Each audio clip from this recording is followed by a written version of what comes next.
Hello, Cousin Johnny here. We'd like to thank our sponsors for the Buzzin' with Cousins show. We thank you. Thank you, that garlic stuff. If you like garlic, you're going to love it. Put it on just about anything. That garlic stuff. Tuesday, Alvarado Farmers Market, or go to thatgarlicstuff.com. Thank you. Thank you, I Heart You Candles. Beautiful hand poured candles. These make special gifts. They're fantastic. Call Sherry at 574-9446 or go down and say hello right there on that walkway right in front of Fisherman's Wharf. Thank you, Sherry. I Heart You Candles. Thank you. Fremont Street. Grab and go healthy meals. They're delish. On your way from home from work, go grab some, heat them up, and fantastic. Thank you, Sud Cyber Laundry, 709 Lighthouse, Pacific Grove. Great modern machines, big screen TV, coffee, and a great friendly staff. Thank you, Suds. Thank you, the Whiskey Club, 425 Alvarado Street. Over 600 whiskeys to choose from. Go on in, relax, enjoy a nice whiskey. They also have a bottle shop. It's great. Great place to relax and enjoy. Tell them cousin sent you. Thank you. Bye. Thank you, storyteller, author, and all-around good guy, Tony Albano. Tony has written 3 books, the latest being Cherish, about a New York teenager and a nun find love. Thank you, Tony. And if you want to order the book or find out more about Tony, go to Tony, Tony, Albano, Albano, storyteller.com. Check it out. Thank you. Thank you, sponsors, for the Buzzin' with Cousins show. We thank you. Hello, how's everybody doing out there? Welcome to Buzzin' with Cousins show. We got a great show today. I have a great guest, and I'm honored to have this guest on. If you don't know him, you probably do know him. He's a historian, Tim Thomas, and we thank him for what he does here in the community. So today we're going to talk about a local hard hat abalone diver by the name of Roy Hattori, and he discovered the white abalone. So please welcome Tim Thomas. Tim, how you doing? I'm doing good, cousin. How about you? I'm great. Thank you for coming on, Buzzing with Cousin, and giving us this fascinating story. Always So, my who was Ray Hattori? Where did he come from? And what? Give me the So scoop. Roy was a local boy born in Monterey in 1919, and went to Monterey schools. And when he had just graduated from Monterey High School, his father wanted to get into the abalone business because during the Depression, and he had a lot of debts to pay, and he thought this would be a good way to make some money. And so he borrowed some equipment and took Roy in a little boat in the middle of my harbor and dressed him up in all that dive gear and just bolted on the helmet and attached a 65 pounds of lead weight to his front and back and tied lead to his shoes and just tossed him off the side of the boat. Said, "You start running down there." And that's how he learned to be a diver. Luckily, the older divers who took him under their wing kind of showed him what to do. So what's really important about Roy in this story here is that Roy was the only Nisei diver born here in California. All the other divers, Japanese divers, came from Japan. They're working on contract and for the most part returned to Japan. But Roy was born here, only one. Great. And so he fished or he dove for the abalone, which is the rabbit abalone here. And most of the abalone and Monterey has a long history of abalone. Monterey was literally the abalone capital of the world. Right. And I've been doing this kind of work for 40 years now. And it is my opinion that the abalone fishery in California is the most important fishery in history in California. It may not be economically, but it definitely is historically and culturally. And it's all centered in Monterey, all of it. Yeah. Very, very big. Now you were telling me that was it the Japanese that came here? They noticed that there was a lot of. You told me it was a carpet of abalone on the bottom of the bay. Right, and that was discovered early, and it determined in the late 1890s, around 1896, and there was a guy named Otto Sabaru Noda who came to Monterey, who was hired to work as a labor contractor for the Pacific Improvement Company, who owned about 8,000 acres of the Monterey Peninsula at that time. And he was bringing in Japanese laborers to clear land and that kind of thing. And then he was providing for these workers foods and fresh water and wood for fires for their camps. And it was when he was collecting firewood near the Monterey Wharf, near the Monterey Harbor, that he noticed this huge abundance of abalone. I mean, literally, he actually described it in a letter as being a carpet of abalone. Wow, that's crazy. Yeah. And then there was a gentleman that had pretty much put it on the map by having a restaurant here in Monterey. Right. So the Japanese were drying abalone. That was where the market was. It was in Japan, in other Asia, and there was no Western market for it really. No, although they attempted, there were different restaurants and chefs would try different things. They would, because the thing about abalone, it's just a big marine snail, but it's very tough. And so you have to prepare a certain way, and people would pour lies and things on it. And it was Popernus Dalter, the German restaurateur, who came to Monterey in 1907 and opened a small restaurant on Alvarado Street.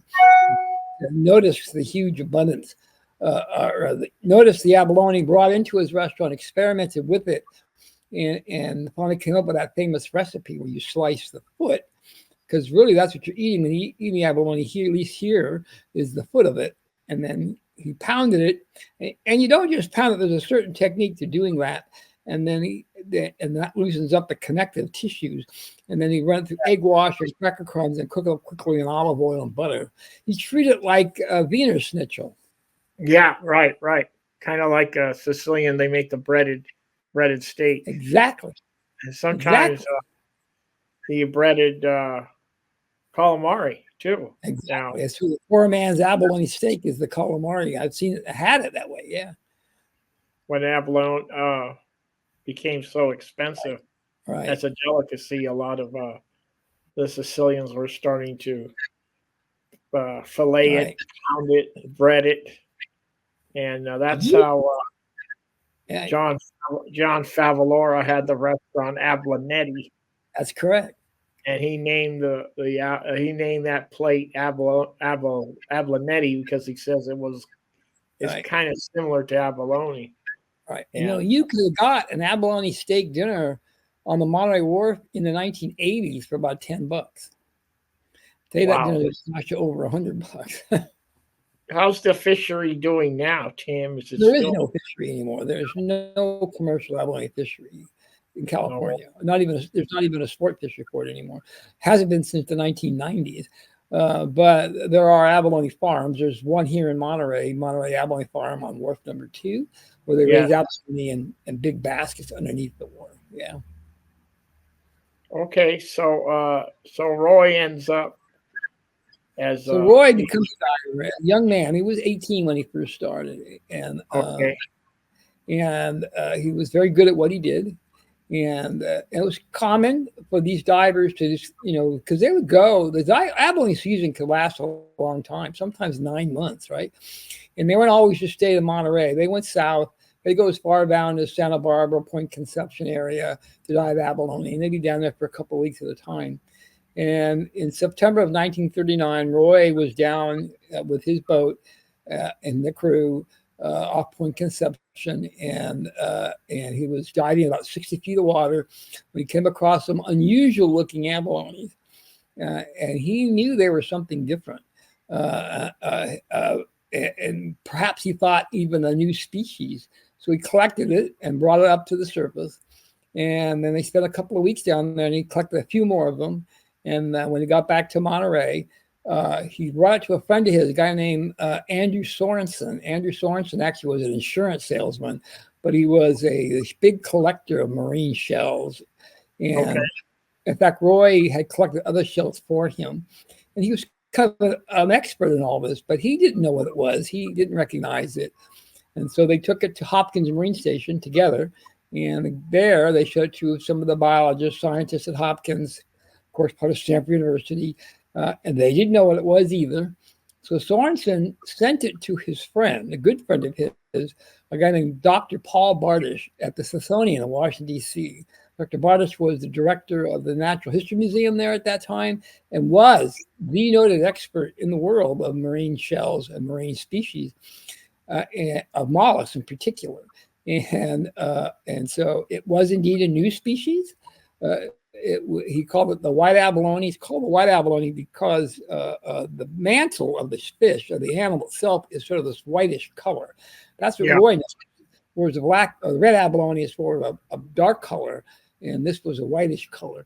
So in typical, it is today that when any newly discovered species should be named after the person that discovered it. Well, Bardish actually in turn named it after his friend Andrew Sorensen, Aliotis sorasani, and not Hattori, as it should be. And that always sort of Roy was the nicest guy in the world. I knew Roy since the early 1990s, and that was the one thing that always bothered him, that they didn't name the white abalone after him. And other folks noticed that about, who interviewed Roy over the years. He always brought that up, and they always talked about it. But what can you do about it? And they were always looking for evidence to prove that he was the actual discoverer of the abalone, of the white abalone, and nothing could be found. And then about a year and a half ago or so, I had this idea that, because I'd worked some with the Smithsonian a little bit on other, I've been there, gone through some of their archives. And I had this idea that, they probably kept that correspondence between Sorensen and Bardish. And so I wrote an email to curator at the Smithsonian Natural History Museum. It took about 6 months, but they all finally arrived in my inbox, all the letters that went back and forth between them. And there it was, handwritten in black and white from Andrew Sorensen in 1940, saying, no, it was Roy Hattori who brought the large white abalones. And so Sorensen knew that it was discovered by Roy and thought it should be named after Roy. So a lot we can do about it at this point. They do change things, but it's a very complicated process to have the names change. In fact, it probably will just happen. But we're working on it, kind of. I hope that happens, that he gets the deserved. What's good is the white abalone actually, once Roy found it, others began to find it, and it became very popular. In fact, it was considered to be a really delicacy, more so than the red abalone. So it became very popular abalone to eat, and because of that, it was fished almost to extinction. And the white abalone is actually the first, I think, the only mollusk ever put on the endangered species list. And it is currently, there's a big project being run by UC California. I believe UC California Davis is really the one spearheading this, where they are raising white abalones in the small little abalone laboratories, abalone farms, to release back into the wild. And there's been a number of institutions working on this project. There's a couple of museums working on this project, in particular the Santa Barbara Museum of Natural History, who I worked with them a little bit on this. And what's good about this is all these organizations now recognize the fact that Roy was really the true discoverer, and they can include that in all their literature about the white abalone now. And it's included in the exhibits in Santa Barbara and other places. So that's the good part. And what's even better is that Roy's grandson, Tommy Hattori, who is a young man, but he is a teacher in Southern California and has been behind all this, and he's beginning to pick up that mantle, no pun intended, and is working on it as well, which I really like to see. Yeah, I remember you did at the Japanese club. You did a show on similar to what we're talking about today. That was really a great event, and thank you for the events that you do there. And we just opened a small exhibit about Roy and the white abalone, but also about Roy's post-abalone diving days. And so Roy continued to be a diver even after all those abalone days. During World War II, he was recruited in the Army as part of what they call MIS, Military Intelligence Service, where he was sent to Japan after they dropped the bomb in Hiroshima. In fact, Roy was in Hiroshima a week after they dropped that bomb. And he spent about a year in Japan. And when he came back to California, came back to Monterey, of course, he was married, had some children, and became a watchmaker, actually. But he continued to dive, to free dive. And he, in 1950, along with a couple of friends, created one of the very, very first scuba diving clubs in California called the Sea Otter, Monterey Peninsula Sea Otters. Okay. And they would continue to dive and collect abalone and things and other things just for pleasure. And we actually have in our exhibit a big, beautiful patch that they wore that has a sea otter dressed in a wetsuit, which is the coolest thing ever. And it's a fun thing. Now, Tim, that exhibit is at the Japanese American. That's right. It's in our little museum, and we don't have any set hours for that museum. We open up always on the first Saturday every month. It's always open.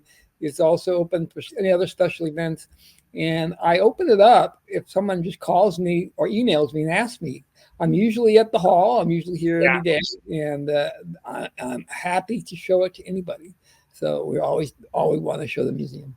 Now, is the Roy's exhibit, the one that you put together, is that a temporary exhibit or it's always going to be there? It's a permanent exhibit now. Oh, man, that's really great. And so I've been to that museum. All right. So listeners out there, it's really great. And there was a big Japanese influence in this Monterey community. So yeah, people don't realize that. I mean, really, because of abalone. Abalone literally built the Monterey Wharf, right? It was abalone. I mean, by 1920, there were 9 full-time Japanese abalone companies operating off the Monterey Wharf.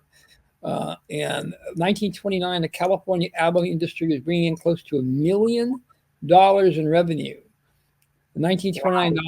75% of that was coming out of Monterey Bay by Japanese divers. And so prior to World War II, the majority of the businesses on that Monterey Wharf were Japanese owned.